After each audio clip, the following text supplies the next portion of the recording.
আগামীকালও দেশের বেশিরভাগ অঞ্চল ঘন কুয়াশাচ্ছন্ন থাকবে।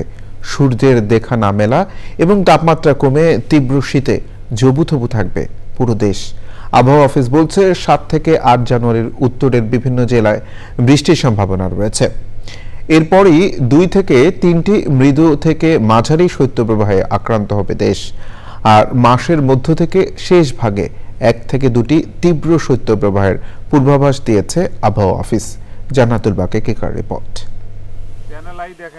হিমেল হাওয়া আর কনকনে ঠান্ডায় স্থবির দেশের বেশিরভাগ জেলার জনজীবন। বিশেষ করে উত্তরের জেলাগুলোতে বেড়েছে শীতের তীব্রতা। বৃহস্পতিবার দেশের সর্বনিম্ন তাপমাত্রা রেকর্ড করা হয় ৯.৮ ডিগ্রি সেলসিয়াস চুয়াডাঙ্গায়। ঘন কুয়াশার কারণে দূরপাল্লা সহ অভ্যন্তরীণ রুটে যানবাহন চলাচল ব্যাহত হচ্ছে। বিপাকে পড়েছেন শ্রমজীবী ও খেটে খাওয়া নিম্ন আয়ের মানুষ। ঠান্ডা লাগতেছে, কিন্তু সকাল সকাল যাচ্ছি আমরা পড়ালেখার জন্য, একটু কষ্ট তো করতে। আমরা বয়স্ক মানুষ, খুব ঠান্ডা, আগুন ফুয়াইলেও খুব ঠান্ডা লাগে। তাও যে ঠান্ডা পড়ছে, বেলা তো আজকে সারাদিনে নাই। চাহিদার প্রেক্ষিতে আরো বেশি কম্বল এবং শীতবস্ত্র দরকার, বিশেষ করে শিশুদের জন্য এবং বৃদ্ধ মহিলাদের জন্য। আমরা সরকারের বরাবর আজকেও আরো অতিরিক্ত বরাদ্দের জন্য চাইব। দেশের মধ্যাঞ্চল ঢাকাতেও বৃহস্পতিবার দিনভর সূর্যের দেখা মেলেনি। সড়কগুলোতে যানবাহন চলেছে হেডলাইট জ্বালিয়ে।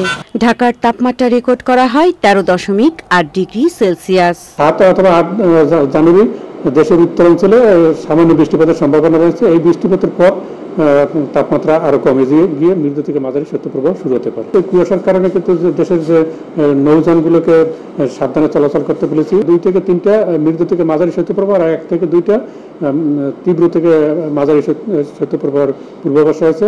আবহাওয়া অফিস জানিয়েছে, উত্তরের হিমেল হাওয়া শীতের তীব্রতা বাড়াচ্ছে। সূর্যের দেখা না মেলায় শীত অনুভূত হচ্ছে বেশি। পথ চলতি ও কর্মমুখী মানুষেরা সুযোগ পেলেই খানিক উষ্ণ হতে চায়ের দোকানগুলোতে ভিড় করছেন। জান্নাতুল বাকের, চ্যানেল আই, ঢাকা।